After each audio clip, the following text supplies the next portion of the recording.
The Forbidden Palace is usually famous for its majesty and silence. But as for which palace, this commandery princess doesn't care. Her palace cannot remain silent for more than 2 seconds. Indeed, just early this morning, commandery princess Tang Wanwan couldn't hold back and shouted loudly, "Hey you Shangyu, if you have the guts to return to this capital, then today you and I will talk clearly. No more playing cat and mouse like that." Having said that, Tang Wanwan continued to rant. "This commandery princess cannot marry a deceptive person like you. Someone of precious status, like me having to marry someone disgraceful like you? Fine, long nights bring many dreams. Quickly return the seal you tricked my father out of back then, and I will be benevolent like a bodhisattva and spare you a path to live." But of course, as the ancients often say, finders keepers. Since Shang Yu was personally gifted the seal by Tang Wanwan's father, why on earth should he return it to Tang Wanwan for no reason? With a face that couldn't be calmer, he enthusiastically replied, "Tang Wanwan, originally your father, Prince Ning, personally gifted that crystal seal to me with his own hands. Why regret it now? It's truly exasperating. Perhaps Shang Yu has never heard the saying, rivers have bends, people have times. Who doesn't have their ups and downs? Back when Tang Wanwan's father gifted the seal to him, he was still the heir of the state duke's household. But ever since his maternal family committed a crime, he was immediately sent to the countryside by the state duke to be raised there. Now the situation has changed. The heir of the Shang family is now Brother Feng.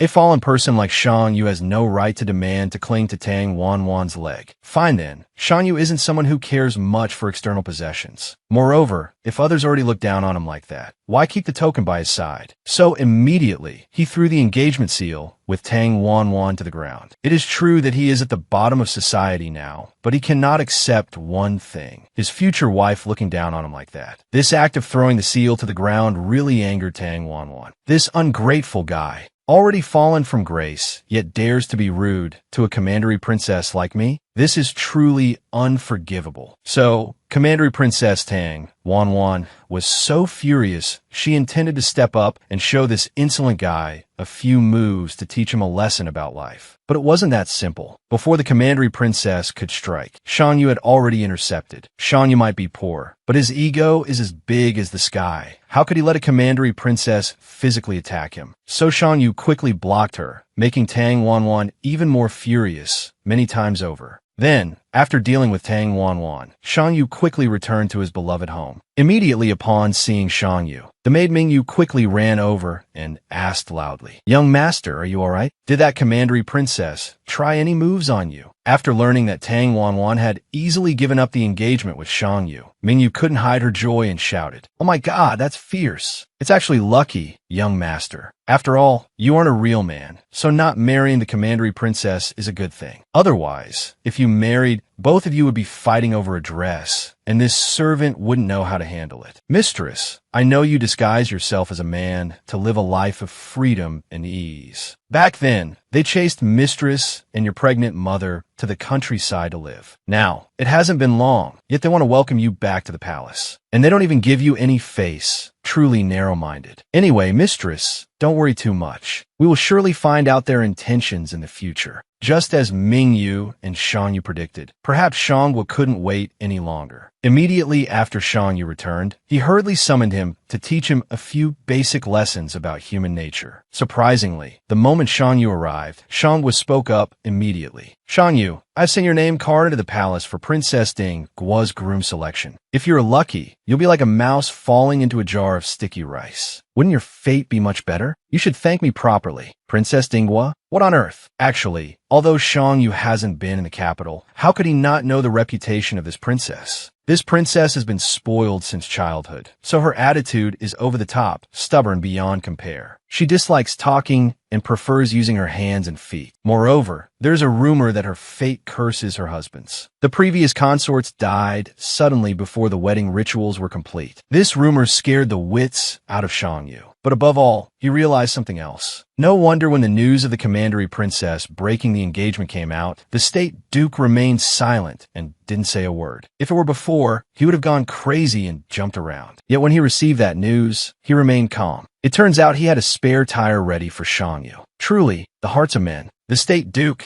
on the contrary, felt no guilt in forcing Shangyu to get engaged from one person to another. His only thought now was, if you eat my family's food, you must serve my family. Life gives nothing for free. So he slammed the table and shouted at Shangyu, "Is your name not in the Shang family genealogy? You wandered everywhere before. Now you are welcome back to live a decent life. You have a duty to contribute to the Shang family. What else do you demand?" Ignoring what the state duke said, Shangyu turned a deaf ear to everything. How could people impose everything on him like that? This life belongs to him. So, while the conversation with the state duke was still unfinished, he quickly left. Mingyu and Shangyu then went for a walk together. Although not knowing if it was good or not, it made his mood a bit more comfortable. They hadn't been walking long when trouble quickly arrived. That hateful commandery princess actually called people to take care of Shangyu. She appeared suddenly to block his path, then boldly declared, "Today I will take your life, otherwise don't expect to escape from this place." Shangyu was like, what is going on? Why is she so persistent? But it's fine. They're just small fry anyway. Shangyu can handle them all. But Shangyu couldn't have expected one thing. The horse he was riding during the fight was wounded by an arrow, causing it to bolt in panic, making Shangyu's spirit panic as well. But fortunately, while he was panicking and didn't know what to do, a young lady appeared to help him. Her appearance was so graceful. It almost made Shangyu unable to control his heart. This young lady truly had an extraordinary aura. While Shangyu still didn't understand what was happening, she gave the commandery princess a lesson to remember. Holding a large rope, she lashed Tang Wanwan repeatedly, making her cry in pain like a crocodile. Shangyu was still dazed when suddenly a rope appeared in front of his face. There were even spots of blood on that rope. It really scared the soul out of people. At this moment, Shangyu realized Tang Wanwan is a child of a powerful family, yet she was beaten by this lady to learn a lesson. Daring to act so freely, it could only be the princess of this country. Indeed, worthy of the title of the most spoiled princess ever. She fears no one and simply abuses power like that. Shangyu had to admit, her eyes were truly beautiful. From her background to her appearance, everything was perfect. However, with that temperament, Shangyu would probably only survive 2 days living with her. So, no matter how beautiful she is, Shangyu must find a way to escape this husband selection. After dealing with Tang Wanwan, a close eunuch approached the princess and reported, "Your Highness the Princess, I arrived late. Your Highness, I will quickly arrange another carriage for you to return to the palace. Just sit tight, and someone will wait for you upon arrival. For now, please rest at Feiyun Pavilion for a moment. Someone will come to serve you soon. Is that all right, Your Highness?" Although the princess wasn't very pleased, there was no other choice but to sit and wait. Shangyu was still pale with fright, but from behind, a man ran up and shouted loudly at him, "Hey Shangyu, it really is you. It's me. Do you remember who I am?" Shangyu turned around by reflex and was surprised to see it was Brother Xiao. It turns out about a year ago, when Shangyu was in the remote countryside, he encountered inhumane bandits. Luckily, Xiao Wuxin appeared to rescue him from those bandits. Otherwise, he would have lost everything. Since then, Shangyu and Xiao Wuxin became sworn brothers and stayed close until now. But it had been a long time since Shangyu had the chance to see this brother again. Today was truly fate. Xiao Wuxin was very surprised to see Shangyu here. Why was Shangyu in the capital? At first, Shangyu was reserved and didn't plan to tell, but after half an incense stick of time, Shangyu couldn't hold back and told him everything. Truly the best secret keeper in the world. Xiao Wuxin then realized that the person he had been sworn brothers with all this time was actually a young master. Is that the truth? Did he really have such good fortune? Although very surprised, Xiao Wuxin was also extremely grateful. It turned out Shangyu still considered him a good brother, telling him everything without hiding anything. But he didn't know one thing. How could he possibly know that Shangyu was a woman? To show that he was a real man and not just showing off skills before an expert, Shangyu shared one more thing with Brother Xiao. He wanted to know what kind of backgrounds the candidates vying to be the princess's husband had this time, and if they had anything over him, because of course he was also an extremely bright candidate. How could Brother Xiao refuse such a sincere request. As a brother, naturally, he had to help. This was too easy for him. So after entrusting matters to each other, Xiao Wuxin and Shang Yu quickly said goodbye to go home, or else they might get fired. But neither of them knew one thing. The princess everyone secretly desired was not that simple. When the princess returned to her beloved room, she immediately took off the outfit she had been wearing in disguise all day. Surprise! Beneath the appearance of a stubborn princess was actually a man. Oh my god, look at those firm abs. Truly, that's life. Anything can happen. After an exhausting day of receiving too many guests, Shang Yu just wanted to remove her makeup and go straight to sleep. But things weren't that easy. Heavens, getting to sleep was a luxury. Before Shang Yu could even rest, there was a loud noise outside.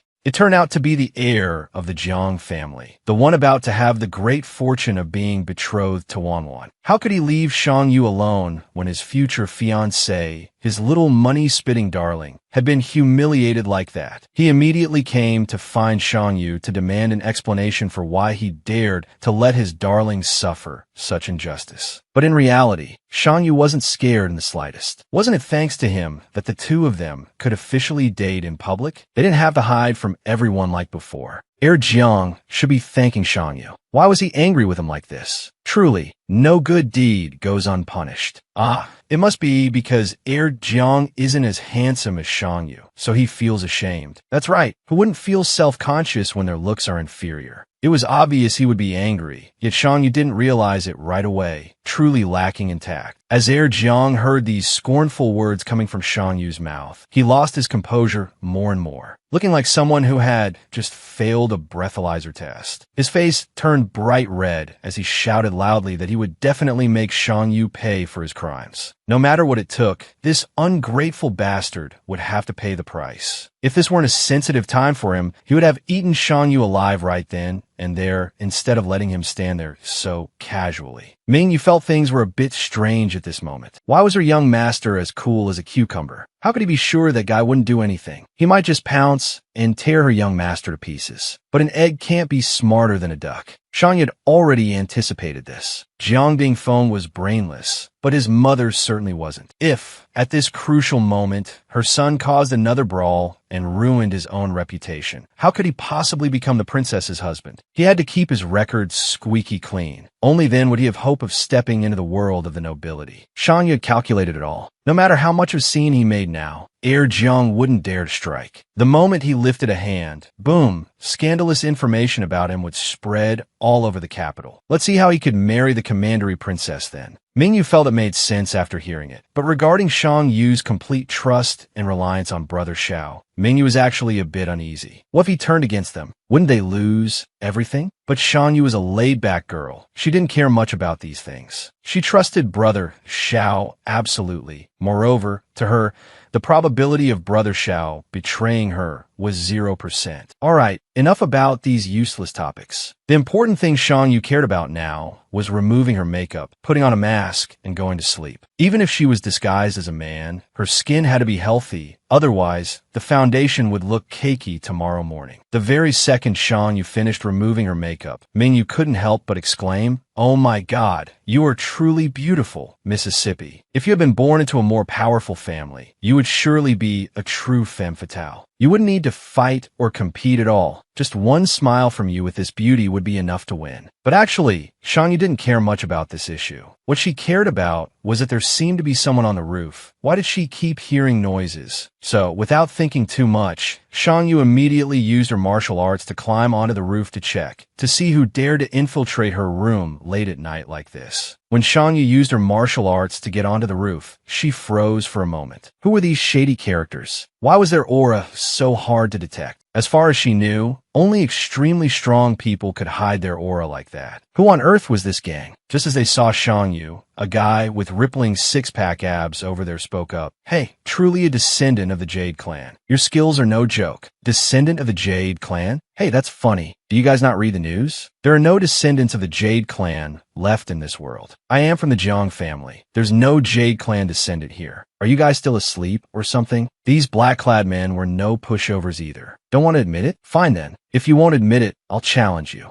Wow, I didn't expect this. Is the only descendant of the Jade clan this weak and cowardly? Hey, I'm disappointed. I don't care who the descendant of the Jade clan is, Shangyu replied. I only know I am from the Jiang family. As for whether I'm weak or not, I invite you to verify. If you're not satisfied, please negotiate with me. Don't rate me 1 star. It gives me a bad reputation. The black-clad men, upon being challenged, were like, hey, why hold back? Let's get him. If you want it, kid, we'll oblige. Take this. But before enjoying this late-night snack, let me scream once, otherwise I'll feel frustrated. Then Shangyu shouted loudly, help. There are perverted thieves infiltrating the residence. They aren't stealing anything but women's underwear. Hey, come catch them quickly, or by tomorrow you'll have nothing left to wear. So, without needing to chase or fight them, the black-clad organization knew to scramble. If they stayed, their own parents wouldn't recognize them. When they returned to their base, they couldn't help but be angry. Clearly, they had marked the target, but they didn't expect that brat to be so smart. Otherwise, he would have definitely been crushed by us. But it's fine. There's still the fireworks viewing party in the palace coming up, isn't there? Isn't that Shangyu famous for being a lecher? On that day, just let him stand near a muscular six-pack guy like me. Let's see then just how lecherous he really is. Whether Shangyu was actually a lecher or not remained to be seen, but one thing was inevitable. This morning, she had to attend the flower feast. This was a festival hosted by the princess to entertain the candidates applying to be her future husband. Although she didn't want to go at all, Shangyu was forced to participate. Otherwise, she'd be in trouble with the princess. So, this morning, after getting everything ready, Shangyu quickly grabbed her things and ran, or else she'd be late for the festival. But just as she stepped out the door, Shangyu immediately caught Jiang Dingfeng's gaze. That gaze, sharp as a knife. The more she looked at it, the more frightening it felt. She didn't know what scheme he was brewing, but the look on his face was very dangerous. Who knew how much trouble he would cause for Shangyu here? Her Highness the Princess, although the host of the ceremony this morning, was surprisingly relaxed. She just sat leisurely drinking tea outside the capital, not worrying about her own ceremony at all, which made the eunuch beside her feel quite confused. But it wasn't without reason that the princess sat here drinking tea. More than anyone, the princess felt that the upcoming situation seemed unstable. Or, to put it another way, something fun was about to happen, so the princess sat here waiting. In just a moment, there would be a good show to watch. Indeed, the princess didn't have to wait long. Just a few seconds later, a blood-curdling scream rang out from the distance. Hey, you wretched servant girl, stop right there for me. Who allowed you to run around everywhere? Are you going to stop or not? Coincidentally, Shangyu was passing by at that moment. Seeing injustice, one must intervene, right? Although Shangyu knew very well the common motif in stories is hero saves beauty, the hero meets someone in distress and helps. More often than not, these acts of rescue lead to disaster. Shangyu knew this well.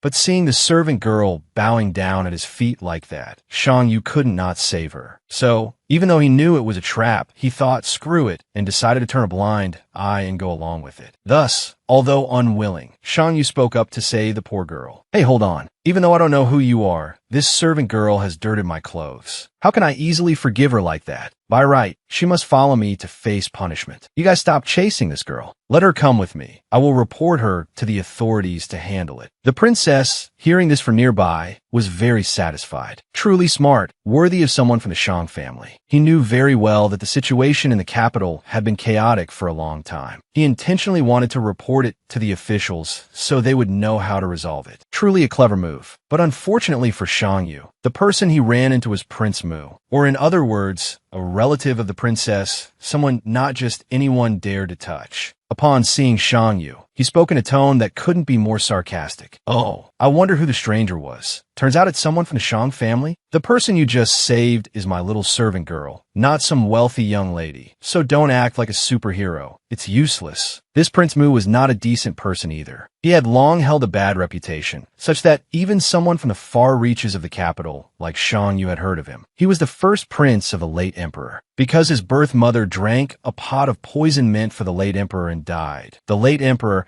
despite Prince Mu's gluttony and vices, remembered his mother's sacrifice. Therefore, Prince Mu, who was born infertile, wasn't disciplined too strictly. This only made this ignorant scoundrel act more recklessly. His presence here today was certainly no coincidence. It seems someone had used this bastard to harm Shangyu. Truly trashy behavior. Prince Mu truly had no intention of sparing Shangyu. He used the excuse that perhaps Shangyu was here to attend the princess's debut ceremony. And coincidentally, the princess was his closest relative. How about this? I'll play the villain for you this once. Since you want to play a fake superhero today, let me make your wish come true. Immediately after Prince Mu finished speaking, a crowd of henchmen swarmed in out of nowhere like crows, startling Shangyu a bit. But naturally, he could easily guess the plot of all these people. If he fell off his horse because of this group, his beloved family would surely find someone to replace him immediately. But if he fell into Prince Mu's hands, the emperor wouldn't have the face to demand someone from the Shang family back. Asking would be like digging his own grave. So, in truth, the person behind this plan was very smart. Jiang Dingfeng was indeed more talented than he thought. The princess, sitting inside, naturally saw the whole event. But it didn't matter. What did it have to do with her? Besides, she was certain Shangyu could take these people down. If he couldn't even defeat Prince Mu, he might as well go home, cover himself with a blanket, and sleep. No point in applying for candidacy. And of course, how could Shangyu let the princess down? Immediately, he caught the sharpest arrow from a volley of arrows that the black-clad men shot towards him. He stepped forward and pressed close to Prince Mu's neck, scaring him so much that his face turned pale. Seeing that terrified face of his, Shangyu actually felt very satisfied.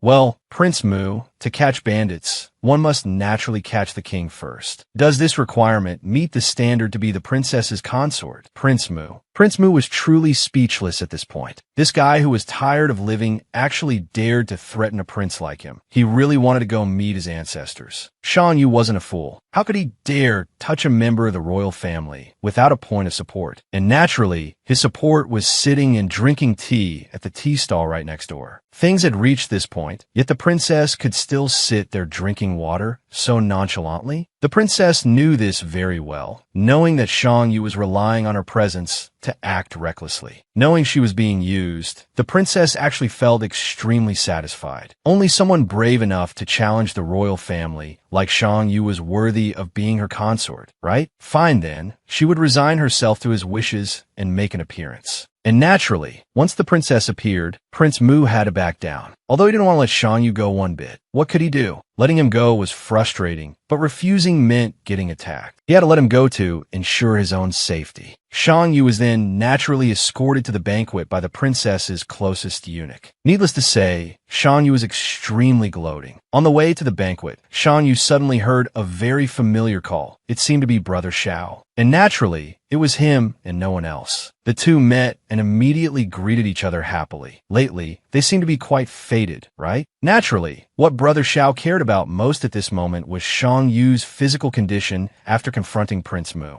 Needless to say, this news was hotter than an A-list male singer's reputation. Shangyu originally intended not to mention this, but given Brother Xiao's relentless inquiries with no sign of stopping, well, it was obvious Brother Xiao would keep asking until he spoke. So Shangyu answered with a few perfunctory sentences just to be polite. However, there was one thing Shangyu wondered about more. Who was the person walking beside Brother Xiao? On such an important ceremonial day, why was Brother Xiao walking with another unknown person? But it was just that Brother Xiao hadn't introduced him yet. This person wasn't a stranger. He was Mo Qin, the youngest son of the Mo family, which coincidentally was one of the 4 great clans. Shangyu had seen him on the candidate list before. However, there was one thing Shangyu still couldn't understand. A person with such a good background, why apply to be a prince consort? Isn't that ruining his own bright future? But it seemed Mo Qin didn't care much about this. He only knew one thing. The person in front of him was Shangyu, a strictly talented and outstanding individual. So he simply wanted to become sworn brothers, so there would be someone to help if trouble arose later. Initially, Shangyu was a bit hesitant to make friends so quickly with Mo Qin, but Brother Xiao beside him kept urging that it was fine. Mo Qin was naturally a very benign person. He merely cared about you like a talented idol of the youth. Having the chance, he wanted to make friends and get close, Nothing to worry about. Just going along with it was fine. Thus, a hasty friendship was formed right there. Who knew going to a party for fun would result in bringing a friend home? And naturally, after the princess finished handling matters outside, she also had to move to the venue of the ceremony. Although she didn't want it all, she was the main character of today's party, so she couldn't be absent. The princess was then taken to a private room to prepare everything perfectly before appearing before the people. But it must be admitted, the princess's nose was sharper than a dog's. Good heavens, just stepping into the room, she smelled a human. Not sure if they were alive or had ascended to heaven, but the smell of a person was not good. The cause must be found. So, with just a basic punch, she made the cause fall flat on his face. Truly, her prediction wasn't wrong. There really was someone hiding in this room. If you're gonna hide, hide well. Letting me discover you is truly terrible. Fine, let me see who you are, daring to break into my room like this. The moment to tear open the mystery bag has arrived. Surprise! This mystery bag turned out to be Shang Yu.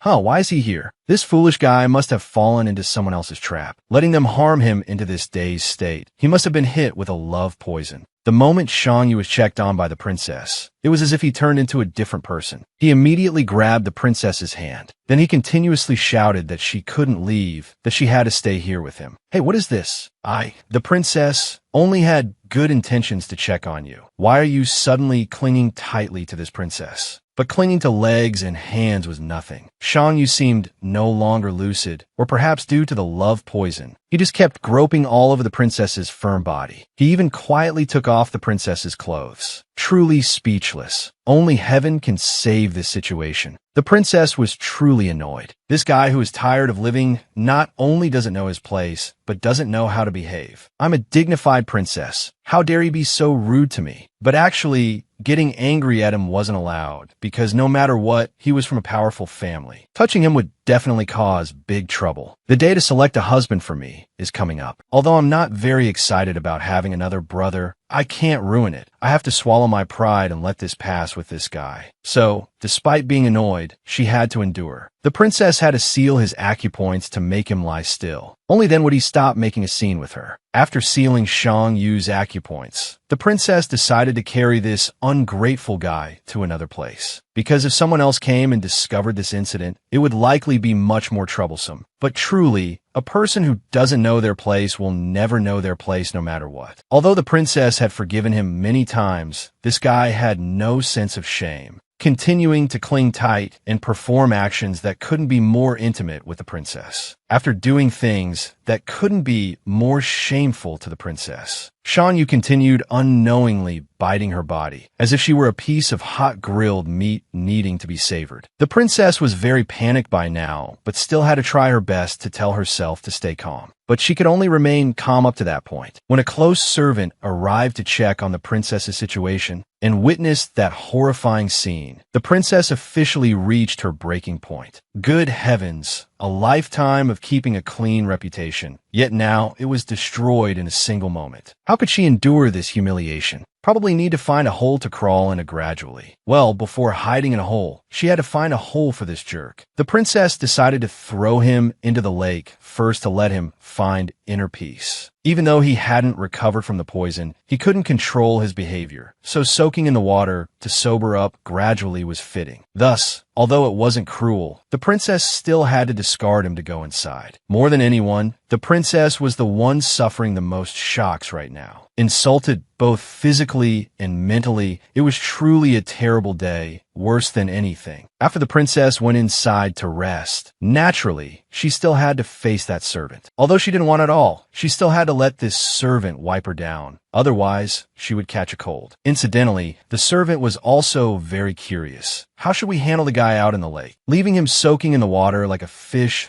forever wouldn't do. There must be a way to fish him out, right? If he unluckily ascended to heaven, needless to say, that fragrant reputation would probably follow for eternity. Initially, the princess showed extreme anger towards Shang Yu. She even slammed the table and shouted loudly. If we save Shang Yu now, she probably wouldn't be able to bear it and would take his life. But after all, it was a human life. Not saving him wasn't an option. So after a moment of thought, the princess decided to give her servant a type of medicine. Outwardly, the princess acted unconcerned, but in reality, she gave a medicine that could cure all poisons in the world. The close servant saw this and quickly understood. He immediately took the antidote and ran to save the person. But surprise, when the servant arrived, Shan Yu had disappeared. There was no one left in the lake. Was it a face-washing lake? Actually, from the moment the princess left, Shan Yu had already woken up. He was truly extremely confused right now. Why was he suddenly in the lake? And why had he been soaking in it for so long? What on earth was happening? Although he didn't know what had happened to him, there was one thing Shan Yu was absolutely certain of. He had been poisoned, and it was a love poison at that. Speaking of the reason for the poisoning, he still remembered. How could he forget? It was just that things happened a bit too fast. He had to calm down to recall everything. To recount, the incident started when he was at the flower appreciation banquet organized by the princess. The guests had arrived for a while, but neither the princess nor the Empress Dowager appeared. Only Liang Taixing presided. Although the atmosphere was a bit awkward, overall everything was fine, and no trouble occurred. After the party ended, since Shan Yu was one of the candidates for the prince consort position, he had to have a private room to rest. After all, he still hadn't met the princess. He had to meet and greet her a bit before he could leave. So after the party, Shan Yu innocently went to the prepared room to rest without suspecting anything. Moreover, in that room, he drank a cup of tea given by a serving maid. Not only did he drink it, but Shan Yu seemed very thirsty, so he drank it all, leaving not a drop. But after drinking that cup of tea dry, the consequences came immediately. Needless to say, Shan Yu felt incredibly dizzy and had a headache. He began to experience hallucinations, followed by a vague loss of direction. What was happening? What was going on? So, although his strength didn't feel very stable, Shan Yu still tried to go find Brother Xiao, because he knew only Brother Xiao could help him. If he stood there taking it any longer, he would surely do things that were unacceptable. While Shan Yu still didn't understand how he could reach Brother Xiao's room, suddenly Brother Xiao appeared, truly at the perfect moment. Thanks to Brother Xiao, Shan Yu finally understood clearly why he was present in Brother Xiao's room. It turns out that after Shan Yu realized he had been poisoned, he quickly groped his way to Brother Xiao for help. Brother Xiao immediately realized Shan Yu had been hit with a love poison, wondering how he was so careless to be harmed like this. Truly pitiful. So, in his position as a very good brother, Brother Xiao quickly carried Shan Yu to a deserted place, so he could hide, even though he didn't know how to make Shan Yu expel the poison. But Brother Xiao just carried Shan Yu to hide in a deserted place first, which was better than leaving him exposed like this. Thus, the princess's quiet room was chosen. Actually, Brother Xiao wanted to take Shan Yu to a more secret place, but someone summoned him at that moment. So, although reluctant, Brother Xiao had to leave Shan Yu there and quickly return to his duties. Shan Yu felt very relieved hearing this. Goodness, how lucky, thanks to Brother Xiao, he could preserve his reputation like this. But there was one thing Shan Yu still couldn't understand. Hey, Brother Xiao, did that lake water cause hallucinations? Because earlier, while still under the side effect of the drug, he had a very strange feeling. It was as if he had been intimate with someone, but he didn't know clearly who it was. A very vague sensation. On the other side, that someone of Shan Yu's also had a very strange feeling. It seemed like it had been a long time since she had felt this way. Fine then, if it feels vague, I must find a cause to resolve it all. Quickly, the princess's closest servant came to report. Your Highness, according to your decree, Shan Yu has been invited. We respectfully invite the princess to receive this guest. Shan Yu was a bit surprised upon receiving the invitation from the princess. Hey, could it be that the princess has taken a liking to this commoner? Do I really have a chance to become the prince consort? He didn't know if the princess invited him to chat or to deliver her decision. But when the servant came to take him, Shan Yu didn't dare to ask. If the princess sought him for another matter, he'd faint. But curiosity couldn't be suppressed, so he decided to ask why the princess sought him. And spot on. The princess sought him regarding marriage. Needless to say, Shan Yu's mood was like walking on clouds, unable to believe this was real. It's over. The thing I feared most has come. Oh my God, pretending to be a man has been tiring enough. Now I've hit the jackpot to be the princess's husband too. Truly a blessing. One must be very lucky to be this unlucky. While Shan Yu was still bewildered by the princess's proposal, Princess Ding had approached his side unnoticed. Needless to say, if Shan Yu didn't even notice the princess's movements. Then after marriage, she would probably climb on his head to eat dinner. Shan Yu felt incredibly frightened, so much so that he didn't dare lift his face to look at the princess. But because the princess was too oppressive, Shan Yu was forced to look up at the sky to see the celestial being. But it was very surprising. When Shan Yu looked up, he thought, wow, why does the princess's beauty look so upgraded at close range today? Not only was her beauty excellent, but her height was also perfect. Comparing her to himself, it was no different from a CEO and a cleaning lady learning to love. Strangely fitting. The princess knew clearly that Shan Yu was afraid of her, but still insisted on asking if he didn't want to be her prince consort. This is a good opportunity to change your life. Will you reconsider? But more than anyone, Shan Yu knew who he was. A good opportunity is indeed good, but I am just a humble commoner. How dare I climb so high? Is that so? Princess Ding Guo replied. Then today, a commoner dared to be rude to this princess and even trespassed into my quarters. I wonder if I should chop off your hands or feet. You tell me.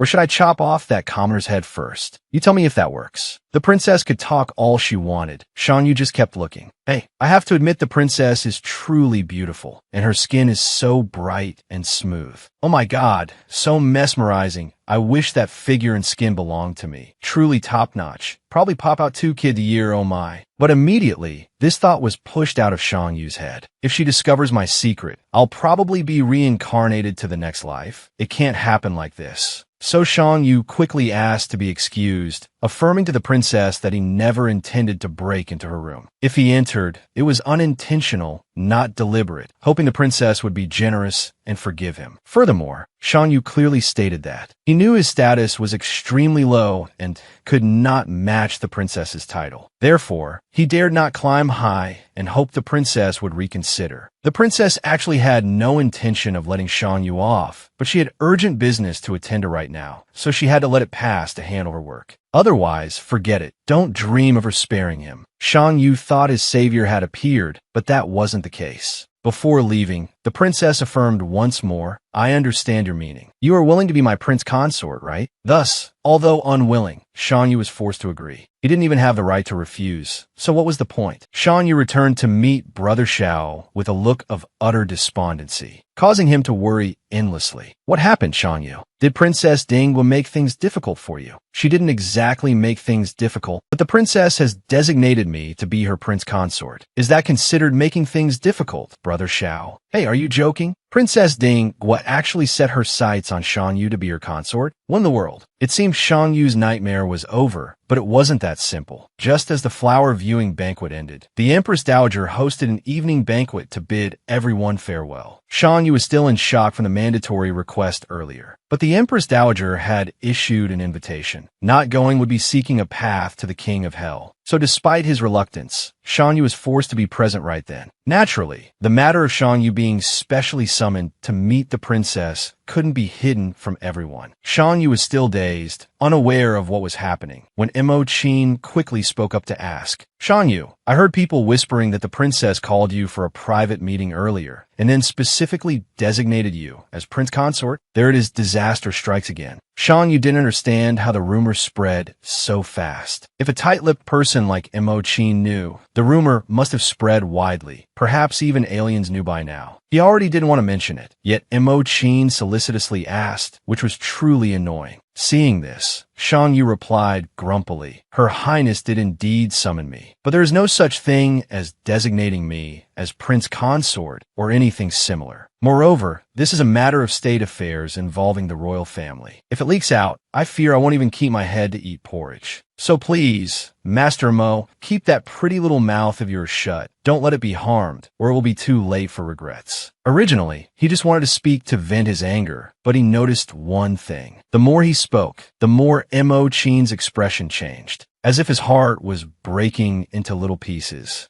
Why is it suddenly so weird? If he's not angry about being scolded, why is he heartbroken? Mo Qin's expression now was truly unsightly, like someone hearing that their crush is getting married. He looked dark to the point of being pitiful. Don't tell me you secretly love the princess? Mo Qin, why do you have such a strange reaction to me? Mo Qin looked exactly like someone whose weak point had been poked. He immediately turned away and said in a small voice, how would this subject dare? Her Highness is like the bright moon in the sky. Even if paid, I wouldn't dare to touch. I only dare to admire her beauty from afar. Oh my God, so it is true. Imogen actually has feelings for the princess. No wonder it felt strange. Someone with strong family backing like Imogen having to register to be a prince consort. Wouldn't that be blocking his own future path? It turns out he has feelings for the princess. I just didn't see it. But wait a minute. I remember earlier that there were marks on the princess's body left by intimacy with the opposite sex. What does that mean? It means the princess already has a lover outside to have such clear marks.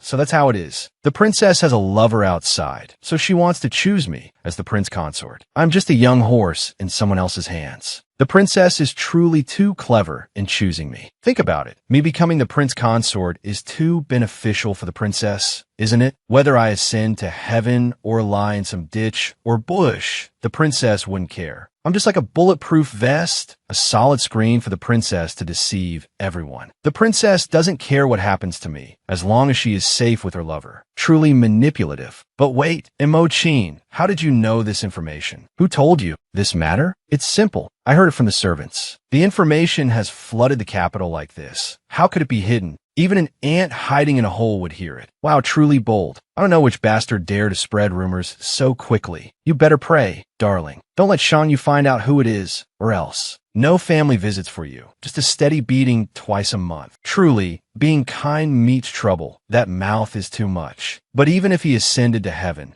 Yu could never suspect that the person spreading the rumor was the princess herself. Who knows what she was thinking? But the princess really wanted this rumor to spread quickly so that everyone in the capital would know. The more people knew, the better. And the guard beside the princess completed this task excellently. Needless to say, the princess was incredibly satisfied knowing the rumors spread so fast. Although she had no affection for Yu, he was the most excellent stepping stone for Princess Dingwa. First, he came from a Shang family, so he still had value for the princess to exploit. Furthermore, according to the princess's investigation, he wasn't the type to be easily controlled by others, so using him as a screen like this worked for now. It avoided others' gossip and saved her from further headaches. Additionally, according to the princess's intelligence, Yu and Brother Xiao had colluded to avoid him being her consort. Truly audacious. Am I the type of person others can choose? He must be tired of living, so I need to teach him a lesson with this rumor. While her close servant was still feeling very confused by this behavior of the princess, she suddenly noticed something. There was something very strange on the princess's body, as if it were a mark of love. And indeed it was. This probably appeared when Yu had the chance to get close to the princess earlier this morning without her noticing, truly making a joke of others. For a dignified princess to have such a strange mark on her body like this, it was truly humiliating. Since this mark wouldn't fade immediately, Princess Dingwa had to choose a more modest outfit to wear, both to avoid everyone's attention and to save herself from embarrassment. At first, the princess only thought it was an insect bite. Who would have guessed it was a mark left by Yu?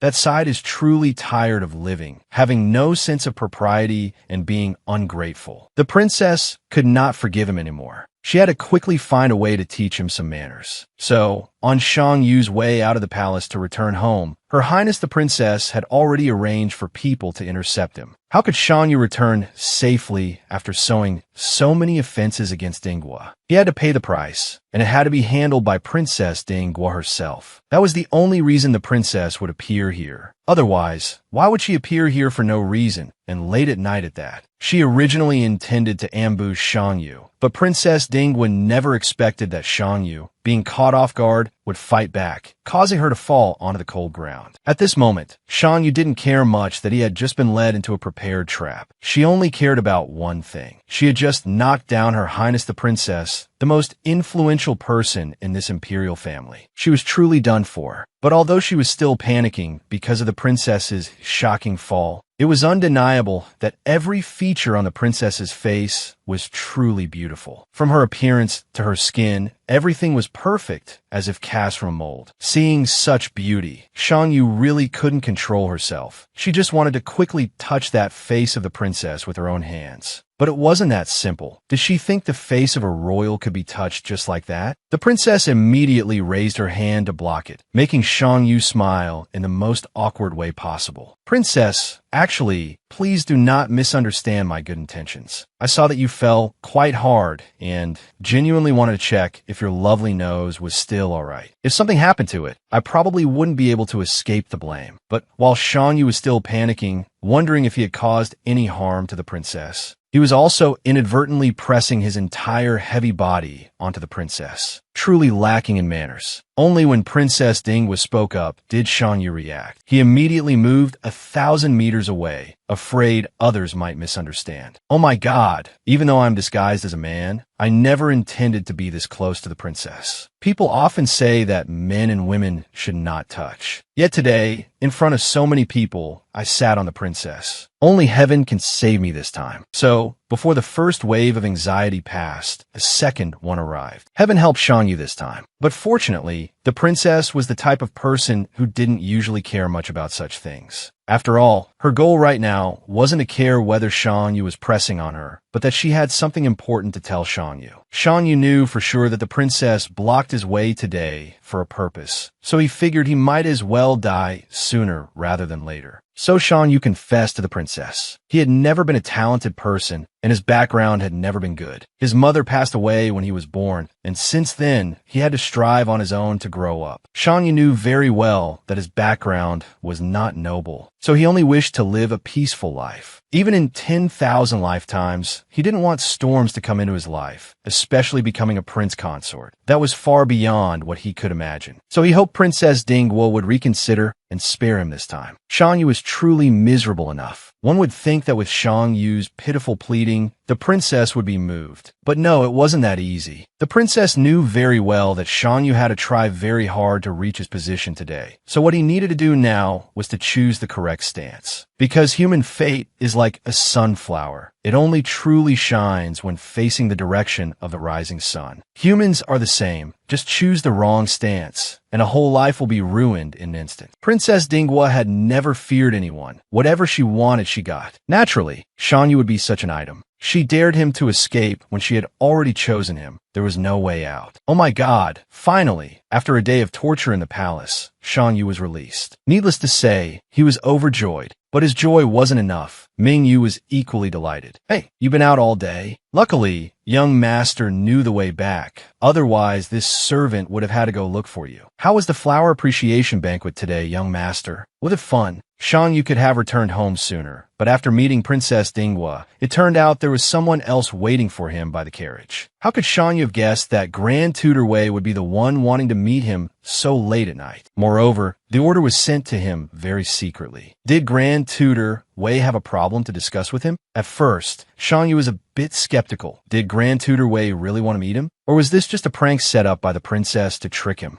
After all, he and Grand Tutor Wei had only had one chance encounter today, yet by nightfall, the Grand Tutor was secretly demanding to see him. It was impossible not to question it. Skeptical as he was, Shang Yu had no choice but to go and check the truth. And surprise, inside that discreet carriage was indeed Grand Tutor Wei. Why did he want to meet Shang Yu late at night? And for what purpose? Shang Yu was truly puzzled. But of course, Grand Tutor Wei was the most astute person in the capital. He didn't have time to be vague with Shang Yu, so he went straight to the point. I met you here today to give you something. You will probably need it. This is a letter Yu Yunyang wrote to this old teacher. Just read this letter, and you will understand everything. Taking the letter from Grand Tutor Wei, Shang Yu was still very confused. But when he read the content of the letter, his thoughts changed 180 degrees. This was indeed Yunyang's handwriting. Based on Yunyang's writing in this letter, the person he could completely trust was Grand Tutor Wei. If he encountered any trouble in the future, he only needed to ask, and Grand Tutor Wei would surely help. It made sense. He was the only remaining blood of the Yu clan. The last drop of blood was so precious, it couldn't just be severed. Grand Tutor Wei's duty was not only to help him when he faced difficulties, but also to make his wishes come true, just like a fairy from the heavens. And of course, what Shang Yu wanted right now was that somehow, he didn't care how,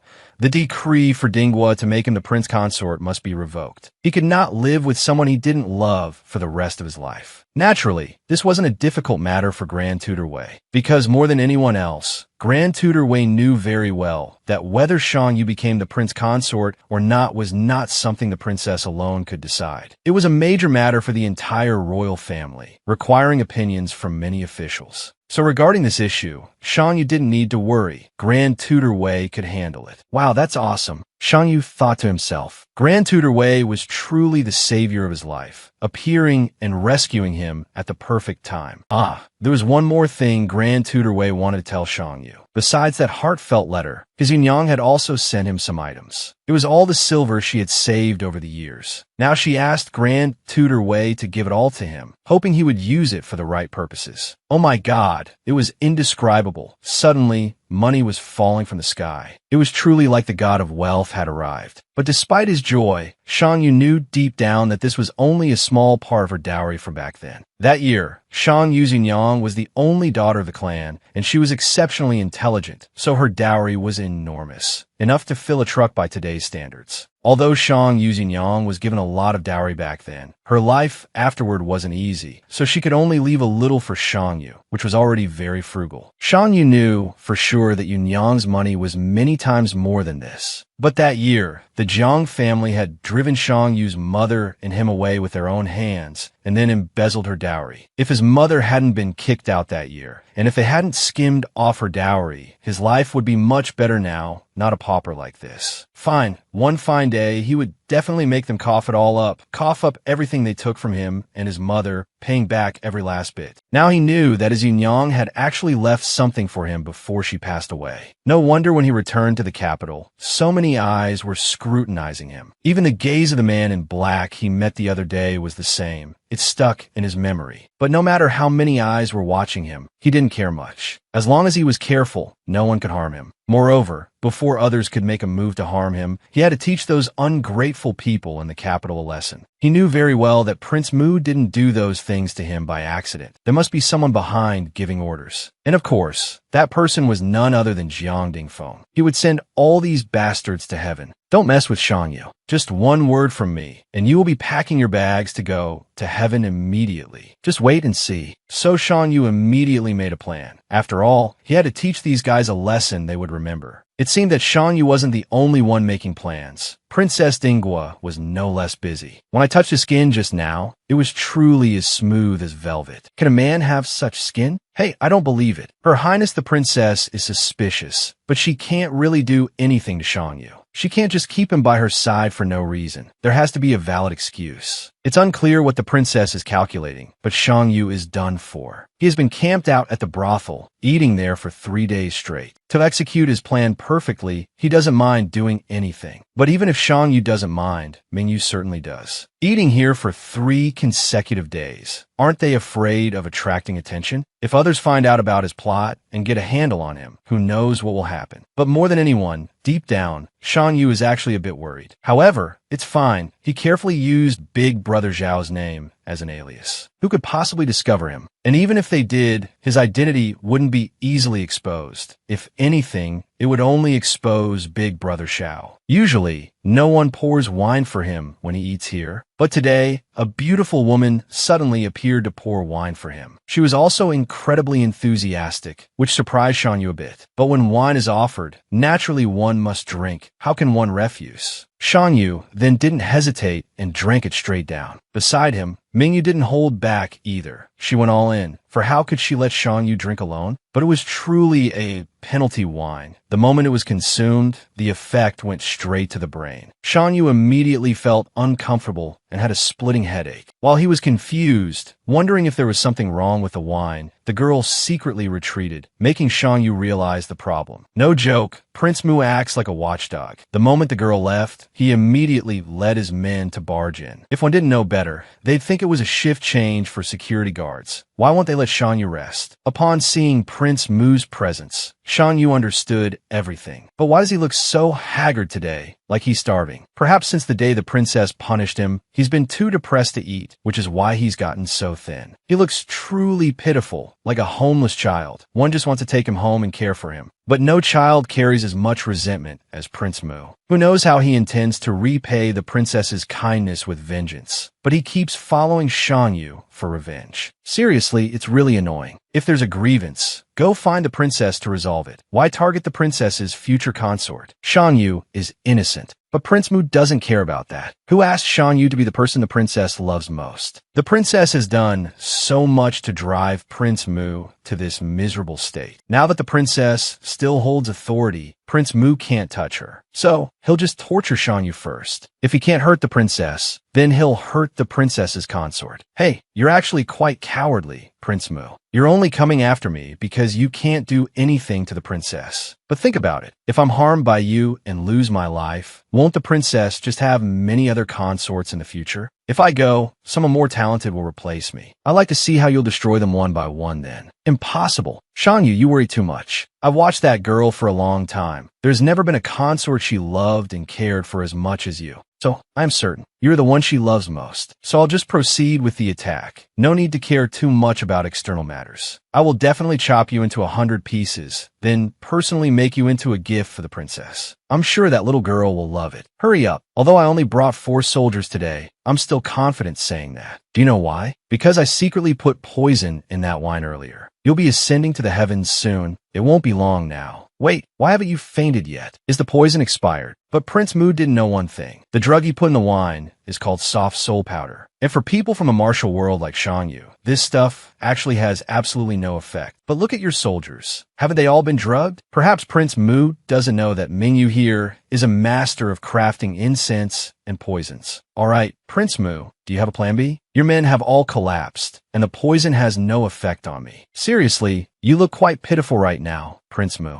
Even I feel sorry looking at you. But this pity only lasted for a split second. Shan Yu still had to check if Jiang Dingfeng had been drugged. If he was, the plan would continue. If not, Shan Yu would have to figure out another way. While Mingyu obeyed the order to go check, Shan Yu stayed to guard these useless men. Nothing would have happened if that man in black hadn't appeared once again. His appearance really gave Shan Yu a fright. Seriously, why do you keep appearing so suddenly? I have a weak heart, you know. Strangely, even though this is only the second time meeting this guy, Shan Yu felt an incredibly familiar sensation, as if they had met in a past life. It was inexplicably familiar. Moreover, there was an extremely familiar scent on him. The more Shan Yu tried to remember, the more his head hurt. The man in black, on the other hand, didn't wonder about that. He only cared about one thing, getting as close to Shan Yu as possible, as if he wanted to devour him alive. But as the distance between them closed, the man in black suddenly reacted intensely. Hey, why are you suddenly getting so intimate with me? Are you the type who wants to kiss everyone you meet? Shan Yu had been tolerating this guy for a while, but he really lacked self-awareness. You were the one who approached me first, yet now you act aloof as if I'm the one trying to get close to you. You're a grown man. Why are you so strange? Do you only feel satisfied when others scold you? Although he was very annoyed, Shan Yu still tried to suppress his temper. All right, little brother. I'm not the type to discriminate against cut sleeves, but I must be honest with you. I have a lot to do today. Plus, I have many customers waiting for me outside, so I cannot satisfy your needs. How about this? If you truly admire me and are sincere, pick a nice day and come to the Shang residence to find me. I promise I won't let you be disadvantaged. Faced with Shang Yu's provocative words, laced with mockery, the man in black wasn't angry at all. Instead, he responded happily. Keep talking. I really want to see how many faces a fox like you actually has. How can you lie so skillfully? Aren't you afraid the King of Hell will cut out your tongue? First you flirt with the princess, then you plot against Prince Mu.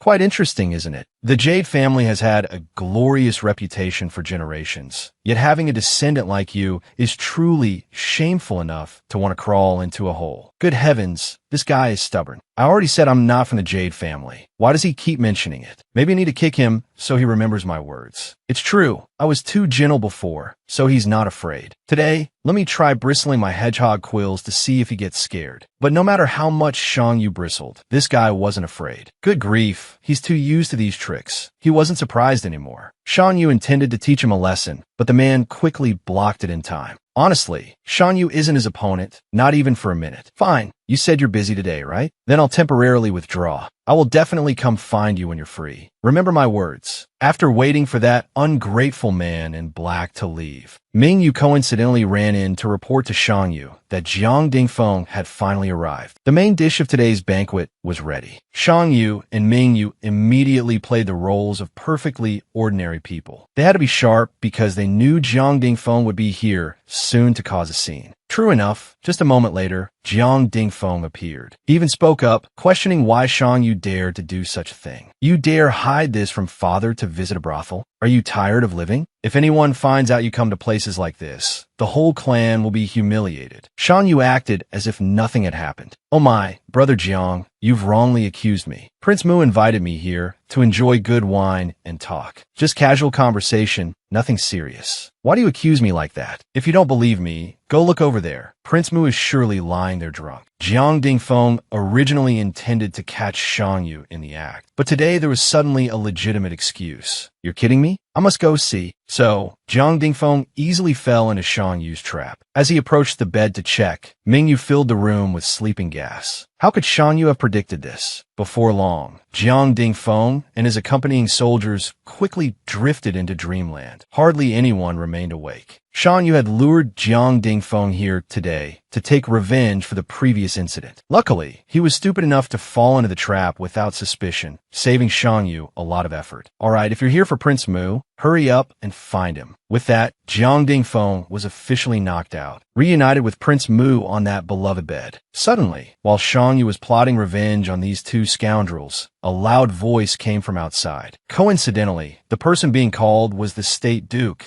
the father of both Shang Yu and Jiang Dingfeng. No way. Why is father here at such a precise moment? Is there a flaw in my plan? Has father arrived? That's scary. Does he already know my plan? What bad luck. Fine. Whether father knows or not doesn't matter. What's important now is drinking with Big Brother Xiao, because soon there'll be a good show for Big Brother Xiao to watch. So, it's best to sit here and chat with Big Brother Xiao and wait for father to discover everything. It won't be too late to appear then. Just as Shang Yu predicted, before his drink with Big Brother Xiao could even begin, chaos erupted outside. A good show is about to start. Inside the room, the scene was indescribably horrifying. Uncle Tang led his men inside and just froze, understanding nothing. He secretly thought to himself, "Are you kidding me? Clearly, the crown prince ordered me to come here to catch Shang Yu in the act. So why does it turn out like this? What the hell is going on?" Just then, Shang Yu arrived to watch the show and, seeing Uncle Tang's face, warmly spoke up. "Oh, is that Uncle Tang? Why are you here? Did you come looking for me?" Shang Yu pretended to ask, though he knew exactly who had sent him to appear here. It must be that his father heard the news and ordered him to appear here. He knew these trivial tricks all too well. Uncle Tang's appearance here wasn't strange to Shang Yu, but Ming Yu's appearance made him feel it was strange. Why is that younger brother suddenly here? Usually, when nothing was happening, this guy was like an invisible person in his own house. Why appear so suddenly today? Was something wrong? But actually, it wasn't a big deal.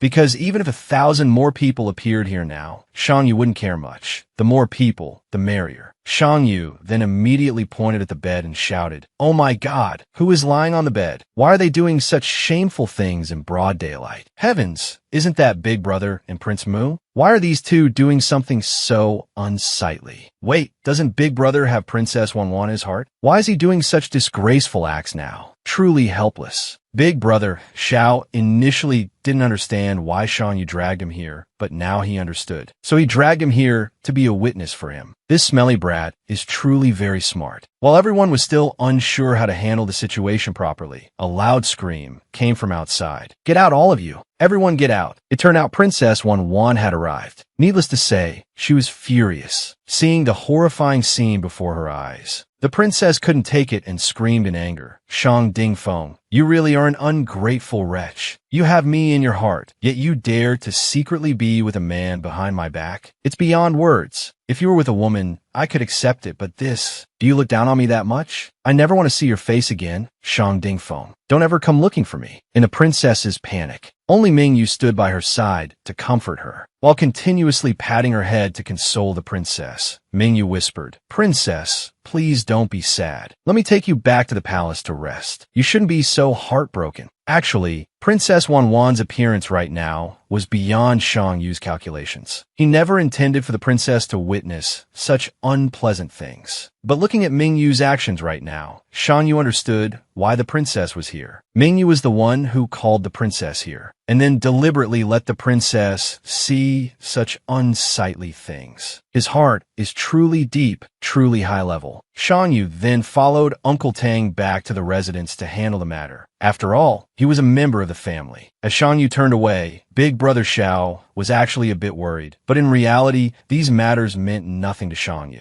He assured Big Brother Xiao that he could handle it and told him not to worry too much about him. The shocking story at the brothel soon reached the ears of the highness in the palace, and the servants couldn't accept this. Indeed, to cause such a shocking incident, one can only be a person who doesn't know their place and fears no one. Normal people wouldn't dare do such a thing. He truly knows no fear. Normally, the Highness's servants would take turns watching Shang Yu per his orders. But since Shang Yu dared to cause such a scandalous event today, not watching him for one day wouldn't affect anything. Taking a break from watching him for a day was fine. But things weren't that simple. According to rumors, Shang Yu was sick today. Today, State Duke Shang submitted the list of participants for the hunt to the palace, but Shang Yu's name wasn't on it. The reason was that he was sick and couldn't participate. Hearing this, the princess was very impatient, partly because she detested not seeing him, and partly because hearing he was sick made her extremely worried. So, the princess immediately ordered, "You quickly summon Shang Yu to see me. I have something to say. Let me see if he's truly sick or not. If I find out he's faking illness to avoid me, I will definitely not spare his life." Indeed, the princess was truly clever. Not only did she summon Shang Yu to the palace for questioning, but she also quickly sent a royal physician to examine him. Truly clever. How could Shang Yu have expected this? The physician examined him and found Shang Yu had no dangerous illness, just a slight pollen allergy, not life-threatening. Moreover, he could absolutely participate in the autumn hunt if the princess permitted. The more the princess heard, the angrier she got. This fake fox dares to deceive me, daring to lie to pull the wool over my eyes. You got guts, kid. So, after the physician left, Shang Yu was immediately summoned to the palace to meet the princess privately. Hearing the news that the princess called him to the palace for a private talk, Shang Yu was truly puzzled. No joke. Just now the royal physician came to examine him, and now the princess calls him again. What on earth is going on? He originally intended to use his illness to escape the upcoming autumn hunt, never thinking the palace would send someone to treat him. But no matter, luckily he was naturally gifted with intelligence superior to others. He had quickly used some medicine and his inherent pollen allergy as a precaution, and fortunately, this trick actually worked. Seeing Shang Yu keeping his head down for a long time, the princess ordered Shang Yu to look up at her. But Shang Yu was afraid his face, full of red spots, would scare the princess. He hesitated for a long time before finally looking up for the princess to see. Heavens, seeing Shang Yu's face covered in red spots really made the princess feel a bit worried. So many red spots, it must be somewhat serious. No joke. The princess intended to reach out and touch Shang Yu's face to check, but out of natural reflex, he pulled back. Seeing the question mark on the princess's face, Shang Yu knew he had done something wrong. So he actively leaned his face close to the princess so she could touch it. As she touched his face, she whispered, "This condition seems very serious. Besides appearing as these tiny red spots, do you have any other symptoms?" Before Shang Yu could answer, a sneeze immediately came. Shang Yu tried to suppress the sneeze while trying to answer the princess that besides this symptom, he also frequently sneezed. "Fine, if you're sick, you must be treated. It's nothing serious." But the princess had a big question. Isn't this fox a